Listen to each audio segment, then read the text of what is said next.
I was talking to one of my all right, hold on. I got ahead of myself. It's been a long day. So I was talking to one of my technicians, and if the truck is equipped with a geotab, there is one procedure you have to do. And it's very simple. I know Ryder's not going to like me for this, but unfortunately, our E-logs do not like geotabs. So, for this to work properly, unfortunately, I have to disconnect their stuff and connect mine.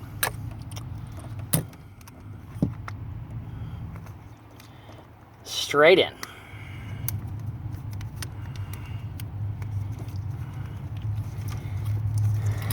So, I'm sorry guys, but that's the only way we can do it to make this work. So, there's geotabs out, our unit's on. That takes care of that issue. That way our unit will work. So what we're gonna do now, we've got it above the column. I have to take some trim pieces off, mainly this panel here, because my fat hands will not fit in there with this panel in. Because the wire will actually end up over on this side, it'll come back up. We're gonna mount the unit right there on that panel. I've seen them mounted on this. This is a no-no. This piece will pop off, it plays hell. So what we're gonna do, we're gonna mount it up here on the solid panel. I might end up bringing the wire right through this grommet right here. This is a great spot to put a wire through. That way I'm not having to go tight right there. Because I could take that wire and I could tuck that excess right up in here. So we're gonna pause the video here in a second. Let me show you on these dashes. Take your pry tool, gently work your way around it. Listen to it pop. Be gentle. Once you get the top part popped, you can actually work your fingers around. Also, unscrew your knobs here. Make sure you remember how they go. I had a guy hook one up backwards once. It was actually quite funny. Because the driver of the truck didn't realize that they were backwards. And he's like, why isn't my truck moving? I'm like, dude, your wire's backwards. I'm sorry. Let me fix that for you. So, and really this piece here, if you have a good snake tool, you really don't have to pull this panel out. But I prefer to because I don't like breaking stuff. Now, there's, on this panel here that you got to remove, it's the small screws only. Pull all these screws here.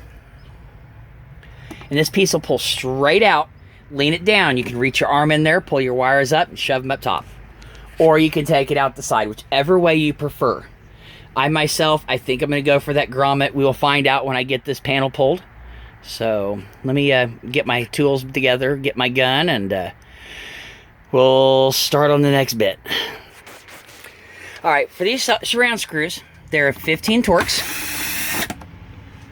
They're really small. They're real finicky. I've torn up many of these bits not being careful.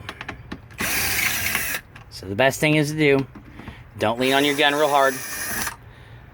Let the bit do the work. And always make sure that you have more than one charged battery when you're doing this, when you're working with old batteries, because when they go dead and you're out somewhere where you can't charge, it sure does make life difficult. So, in the words of a good man, you don't have to have a charged battery, but it helps. So, when you pull this panel back, don't forget to move your energy drink because it will get in the way. You're going to see you don't have a lot of room, but you have enough to where you can get a finger in here. And you know what? I think I am going to go ahead and take it all the way across and back up, because there's not really enough room without pulling more stuff. I could pull this radio out. I could pull these other trim plates out, but that's a whole lot of work. So what I'm going to do, I'm going to get my little tool. I'm going to snake this wire up and around, and I'll catch up with you when I get to the other side of the truck. But your main concern when you run these is when you get over here to your unit, you got to have enough cable to where you can put the sucker right here to where a DOT man can do his work, or to the passenger side so he can go to the safer side of the truck to check your logs to make sure you're okay. Also, When you have an E-log, everyone already knows this, make sure you have your sheets, because if not, they kind of get pissy. And don't forget your permits. That's a hell of a ticket. So let me get this cable strung and I'll get right back with y'all, and we'll get to the fun part of this. So stay tuned. So do you remember all that fun stuff we did a little bit ago, pulling that panel and pulling everything off? Well, we got to put all this crap back together now.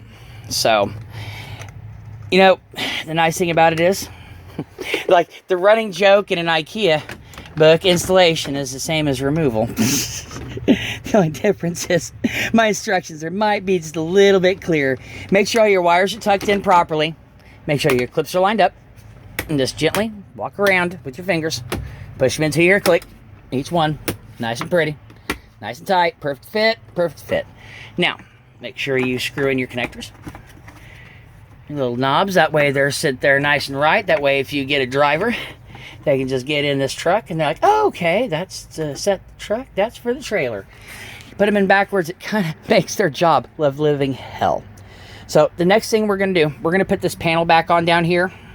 I want to get this all nice and prettied up, ready to go. And then what we're going to do, I will show you how to hook up your power cord to your IVG unit and the proper way to mount this sucker. So it is a nice, wonderful, warm day here in Fayetteville, Georgia. I think she's almost 70 degrees.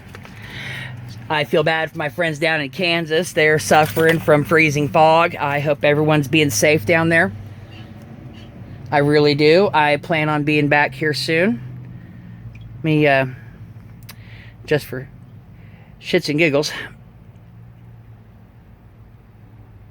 It is 71 degrees right now. A little bit cloudy.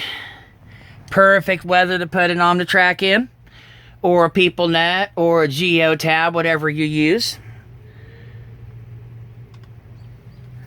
But we're going to go ahead. I'm going to get this put back together real quick. Y'all seen it come apart. It goes back together the same way. So what we're going to do is I'm going to button all this back up. I'm going to come back. We're going to mount the ram mount there, which almost every E-log I put in has.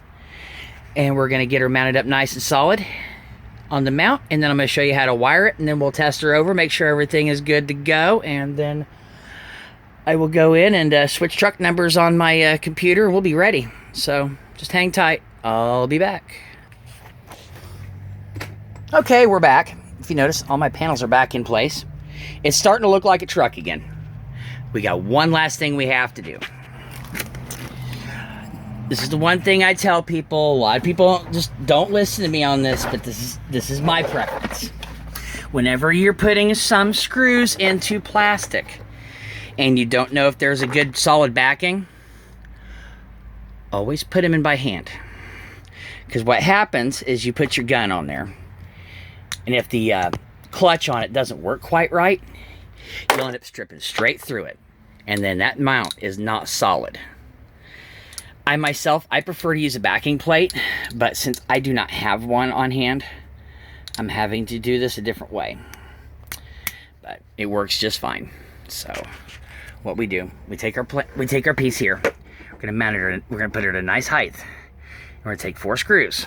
We're going to screw this baby on there, and then we'll attach our mount. So just hold on a second. I'll get my screws out. We'll put this in. So when you put these screws in, you push them. You feel you'll feel them slip through the plastic, and you just turn them until you just start to feel them get snug. Not anymore. Anymore, you'll rip the screw right through that plastic, and then you do not have a secure mount. All right. So our next piece is the adapter plate right here. We take our nice little handy-dandy other piece here is already anchored, thank God. It came out of another truck, so I'll prop you up. I know, sorry about the angle. Like I said, I will break down and buy a tripod.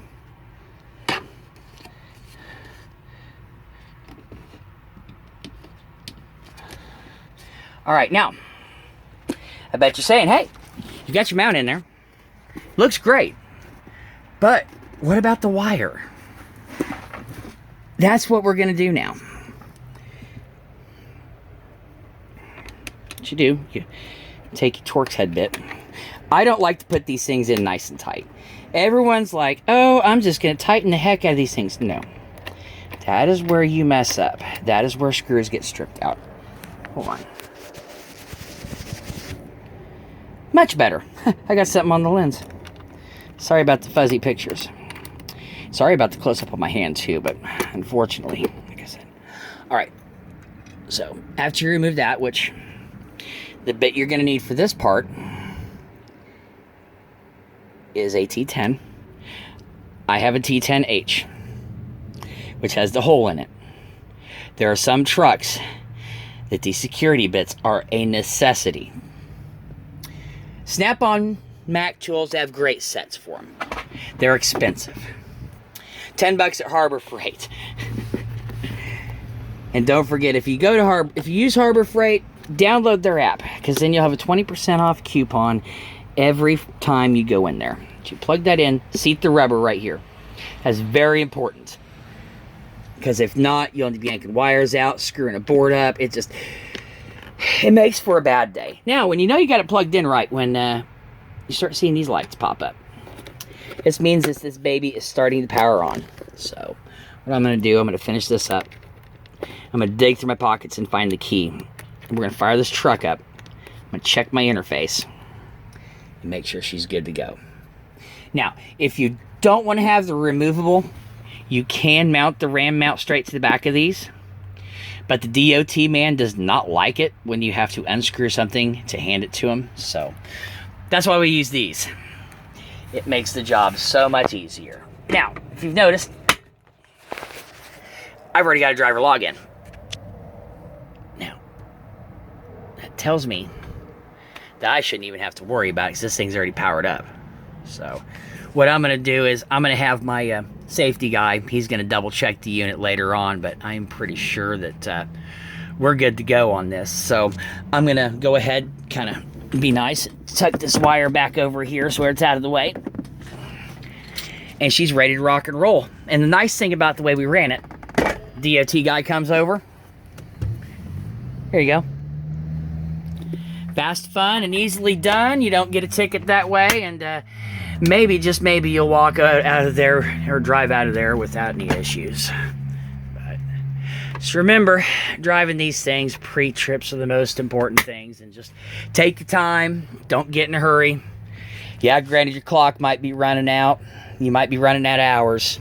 It's not worth pushing it. So, y'all take care. Be safe out there, and don't forget, like, comment, share. And if you have any questions or comments, just leave them in the comment section. I will get to them. And I'll also make sure you guys have my direct email in my YouTube channel eventually. That way you guys can just contact me direct, because I do not mind answering the occasional question for y'all. I know this has been a pain in the butt for me to learn. I learn something new every day. And if I can pass it on to you guys to make your jobs easier, I am more than willing. Y'all take care. Be safe out there. Talk to you later.